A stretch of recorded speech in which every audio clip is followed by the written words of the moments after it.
Tentunya di akhir-akhir ini nih, ini banyak guys ya, masalah-masalah atau musibah yang ada di Indonesia.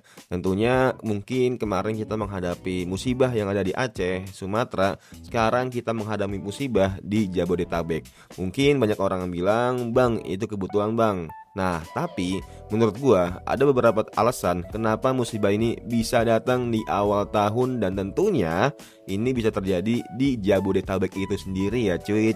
Hello guys, welcome in Bang Ari Jedong. Jadi kali ini aku mau sharing kalian kalau misalnya ini berdasarkan pengalaman aku dan berdasarkan apa yang aku riset di akhir-akhir ini.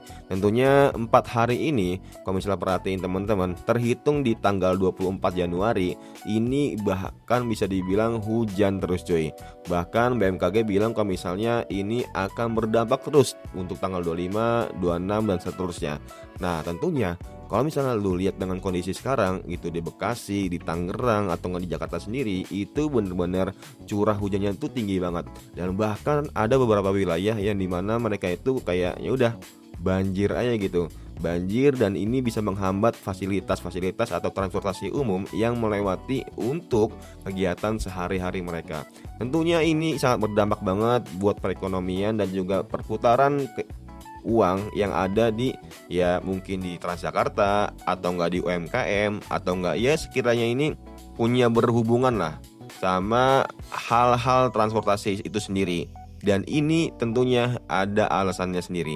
Kenapa banyak musibah di akhir ini? Yang pertama tentunya adanya perubahan alam dan iklim yang sangat ekstrim di awal tahun. Tentunya kalau misalnya kita lihat dari geografisnya, seharusnya ini udah mau mulai masuk ke musim kemarau. Tapi ya mungkin karena berbeda ya guys ya, atau nggak mungkin ada perubahan yang agak lain gitu kan. Nah, kalau misalnya lu perhatiin di cuaca yang makin ekstrim ini, hujan tuh nggak menentu Gus. Lu itu kadang ada panas berlebihan atau nggak tiba-tiba panas, bahkan bisa banjir, longsor, tiba-tiba gempa. Ya pokoknya seakan-akan nih ya udah alam tuh kasih tahu kalau misalnya ya kita nggak ada kasih tahu kalau misalnya kita bakal bergerak cuy. Itulah yang dirasakan sama alam itu sendiri. Tentunya yang kedua itu karena ulah manusia itu sendiri. Ingat, kalau misalnya manusia udah serakah, udah bener-bener kayak contohnya nih, kayak misalnya dia nambang atau enggak mungkin dia sering kayak ya bahasanya buang sampah sembarangan atau enggak mungkin dia udah nggak peduli sama alam sekitarnya udah itu bisa dibilang merupakan dampak akibat dari apa yang dilakukan sama manusia itu sendiri. Walaupun lu merasa enggak ngelakuin hal kayak gitu, tapi ya orang-orang lain yang bukan lu itu ngelakuin kayak gitu guys. Ingat, kalau misalnya lu kayak bahasanya lu hidup di satu kampung atau satu desa, walaupun lu nggak buang sampah, walaupun lu ikut peraturan segala macamnya, tapi lu cuman diem ngeliat orang-orang yang ngebuat hal kayak gitu, kayak misalnya buang sampah sembarangan, maksiat segala macamnya, tanpa lu tegur atau tanpa lu nasihatin, ya udah lu akan menerima akibatnya dari perbuatan-perbuatan mereka yang seharusnya lu nggak terima ya cuy. Emang rasanya tuh nggak adil, cuman mau gimana lagi, hukum alam boy. Nah, yang ketiga tentunya cara kita melihat dan menerima informasi itu sendiri. Dulu kalau ada musibah atau enggak hal bencana alam, mau itu di suatu daerah, itu nggak bakal secepat sekarang. Contoh misalnya kayak misalnya di tahun 98 mungkin atau enggak di tahun 2002, itu kan beritanya itu kan berangsur-angsur karena dari mulut ke mulut atau dari koran ke koran.